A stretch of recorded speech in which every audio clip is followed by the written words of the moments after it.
कि दूसरी तरफ पाकिस्तान का ये कहना है कि दरअसल हिंदुस्तान को उन्होंने एक तरीके से न्यूट्रलाइज किया। न्यूट्रलाइज इन द सेंस वो खुद अपने यहाँ जश्न मना रहे हैं और उन्होंने अपने आर्मी चीफ को फील्ड मार्शल का दर्जा दिया, जो पाकिस्तान के इतिहास में दूसरी बार ऐसा हुआ। फ्रांस को सबसे बड़ा धक्का पहुंचा है, क्योंकि फ्रांस का जो रफाल है वो हमने खरीदा और उसकी बहुत बड़ी, उसके जो शेयर्स हैं, उसके जो इन्वेस्टर्स हैं, शेयर्स काफी डाउन हुए।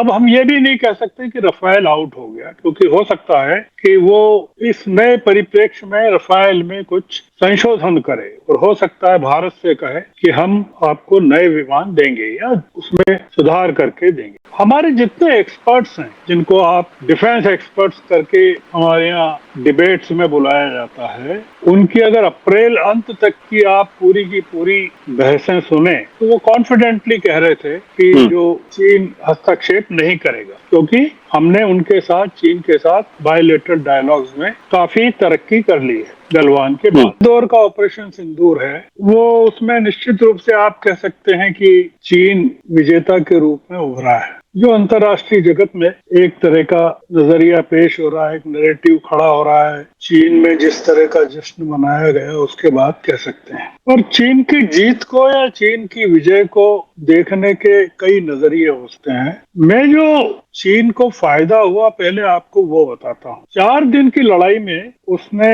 अपने J-10C विमानों का और एयर टू एयर मिसाइल्स का सफलतापूर्वक परीक्षण कर लिया। अब ये जो विमान थे उसके हैं J-10C, ये चीन ने किसी लड़ाई में पहली बार उनको इस्तेमाल किया और चीन उसके रिजल्ट से काफी खुश है। और यूरोप में भी चीन की सफलता को लेकर एक तरह का मातम है, मतलब दुख है कि ये कैसे हो गया, क्योंकि जो हथियारों की सप्लाई करता है वो यूरोप करता है, जर्मनी करता है, तुर्की करता है, फ्रांस करता है, अमेरिका तो खैर करते ही है। दूसरा चीन को फायदा ये हुआ कि ये जो एक्सपेरिमेंट उसने किया, जिसको सामरिक परीक्षण कहते हैं, उसकी जो सिहरन हुई वो ताइवान से लगाकर साउथ चाइना सी तक महसूस की गई। मतलब जैसे भूकंप का केंद्र कहीं और हो और उसके झटके कहीं और महसूस किए जाएं। तो ये विमानों का एयर टू एयर मिसाइल का जो प्रयोग चीन ने किया, उसका जो आतंक था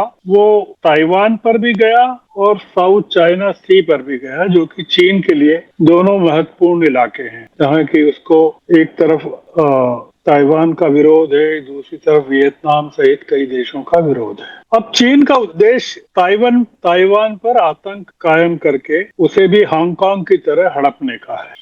यूरोप के जो आर्म्स डीलर्स हैं, प्रोड्यूसर्स हैं, जैसे फ्रांस को सबसे बड़ा धक्का पहुंचा है, क्योंकि फ्रांस का जो रफाल है वो हमने खरीदा और उसकी बहुत बड़ी, उसके जो शेयर्स हैं, उसके जो इन्वेस्टर्स हैं, शेयर्स काफी डाउन हुए। अब हम ये भी नहीं कह सकते कि रफाल आउट हो गया, क्योंकि हो सकता है कि वो इस नए परिप्रेक्ष्य में रफाल में कुछ संशोधन करे और हो सकता है भारत से कहे कि हम। चीन को तीसरा फायदा ये हुआ है, चौथा फायदा, कि साउथ ईस्ट एशिया में और लैटिन अमेरिका में और हमारे पड़ोस के देशों में चीन की सैन्य क्षमता का एक और आर्थिक ताकत का नए सिरे से आतंक कायम हुआ है, दबदबा कायम हुआ है। ये तो उसकी चीन की जो गेन से मैंने आपको बताया कि चीन को जो लाभ है, जो आपने बताया, मैंने उसको थोड़ा सा रेखांकित किया है। मैं ये अभी मानने को तैयार नहीं हूँ कि भारत को या नुकसान हुआ, उस पर हम बाद में बात करेंगे। 2 मुद्दे हैं कि हमसे चूक कहाँ हुई। हम उसको चूक भी मान सकते हैं, हमारी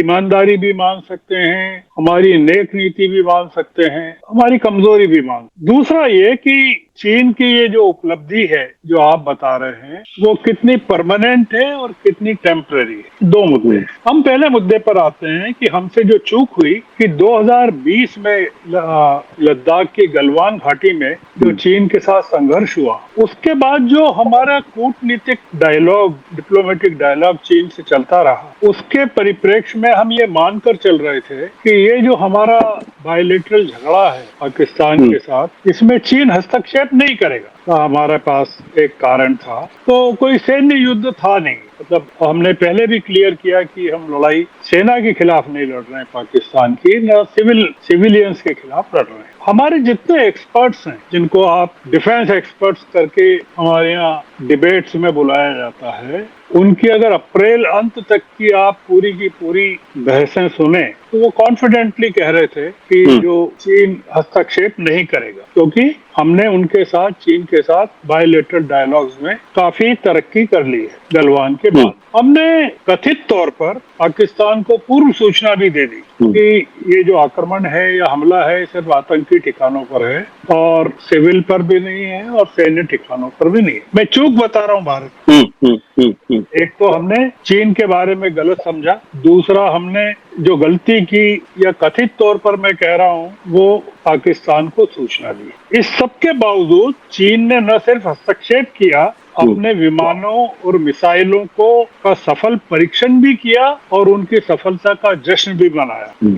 अब चीन के साथ हमारे जो संबंध है, निश्चित रूप से मैं ऐसा मानता हूं कि वो एक लंबे समय तक के लिए खराब हो गए या तनावपूर्ण हो गए हैं, और हम वहीं पहुंच गए हैं जहां गलवान में थे 2020 में। तो आप इसको चीन के बारे में हमारा पॉलिसी रियलाइजेशन भी मान सकते हैं, जो राहुल गांधी जिस तरफ हमारा इशारा कर रहे थे, लगातार हमें आगाह कर रहे थे। दूसरी चूक हमसे यह हुई आशुतोष जी कि हमने पाकिस्तान को सूचना कथित तौर पर दे दी, इरादे नेक रहे होंगे, और हमने अमेरिका को भी कॉन्फिडेंस में लिया, बताया पहले कि हम ऐसा कर रहे हैं। ये 1 मई के आसपास शायद हमने बता दिया। वो पाकिस्तान ने न सिर्फ हमारी सूचना का दुरुपयोग किया, हमने जो गुड फेथ में उसको बताया था, उसने पाकिस्तान को आगाह किया और पाकिस्तान को अपनी जगह ने लड़ाई में उतार दिया। हमारी जो लड़ाई थी और तैयारी थी वो चीन से मुकाबला करने की थी ही नहीं। मतलब हम लोग चीन से लड़ना ही नहीं चाहते थे। अगर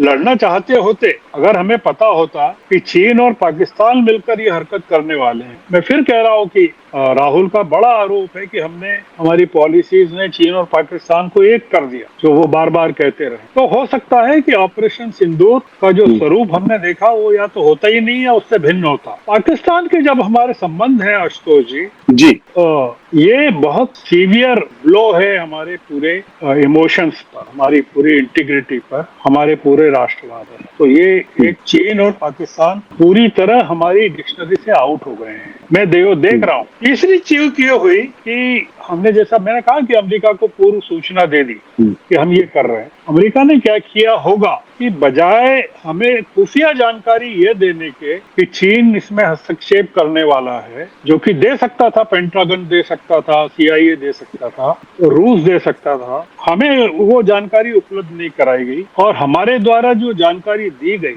उसका उपयोग अमेरिका ने खुद अपने लिए कर लिया।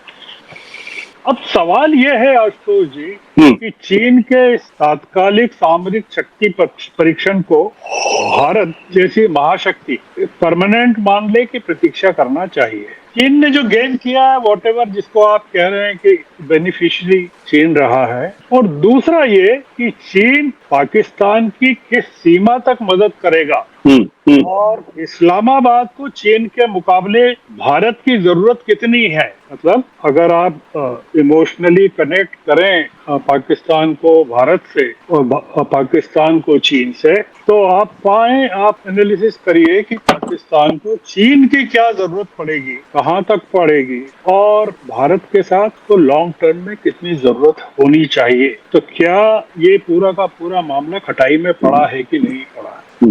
हमारी सबसे बड़ी दिक्कत ये रही आशुतोष जी, हमारे रिलेशंस जो हैं वो अमेरिका में डेमोक्रेट्स के साथ अच्छे रहे, रिपब्लिकन्स के साथ कभी अच्छे नहीं रहे। निक्सन को देखिए, रेगन को देखिए, हमारी हुकूमतों के, और हमारे इधर रूस के साथ अच्छे रहे। मोदी जी ने क्या किया कि वो पूरा उलट दिया जो नैरेटिव था, और एक सवर्णवाद जो ट्रंप ने चलाया और भारत के सवर्णवाद और एंटी मुस्लिम कल्चर जो था उसके साथ उनका मेल हो गया, और उन्होंने पूरा का पूरा जो हमारा डिप्लोमेसी का अपैरेटस था उसको रिपब्लिकन के साथ अटैच कर दिया। उसका खामियाजा ये है कि हमने ट्रंप पर बहुत ज्यादा यकीन कर लिया, और ट्रंप को हमने समझा कि 2019 में ह्यूस्टन वाले ट्रंप है, टेक्सास वाले, अब की बार ट्रंप सरकार। और आप जो कह रहे हैं कि चीन विजेता हो बन के उभरा, उसका एक बड़ा कारण ये है कि ट्रंप हमसे नाराज है। अब आप ये किसी और डिबेट में इसको लाइएगा कि ट्रंप की नाराजगी भारत के प्रति है कि मोदी जी के प्रति है। शपथ ग्रहण समारोह में हमारी तमाम कोशिशों के बावजूद मोदी जी को नहीं बुलाया गया। मतलब राहुल का जो आरोप है कि जयशंकर गए थे इनविटेशन लेने, उसके बावजूद उनको नहीं बुलाया गया। उसके बाद हमने देखा कि मोदी जी जब अमेरिका चले गए तो उनके साथ किस तरह का व्यवहार किया गया, बहुत सारी टैरिफ्स वगैरह को लेकर। मैं अपनी बात को कंक्लूड करता हूं कि हमारी डिप्लोमेसी का एक बहुत बड़ा ड्रॉबैक है ये कि मोदी जी जब गए थे चुनाव के ठीक पहले, अमेरिकी चुनाव के ठीक पहले, तो ये एक बड़ी अजीबोगरीब स्थिति पैदा हुई। इस पर आपकी क्या टिप्पणी है? देखिए, हमारा पड़ोस हमारे साथ नहीं है, साउथ ईस्ट एशिया हमारे साथ नहीं है। लैटिन अमेरिका को वीजा फ्री कर दिया है चाइना। लैटिन अमेरिका के अधिकतर देशों, लेटेस्ट घोषणा चीन की है कि वो वीजा फ्री कर दिया। साउथ ईस्ट एशिया को चीन ने कहा है कि ये जो आपने टैरिफ, अमेरिकी टैरिफ का इम्पैक्ट अगर चाइना पर आया तो हम आपको देख लेंगे।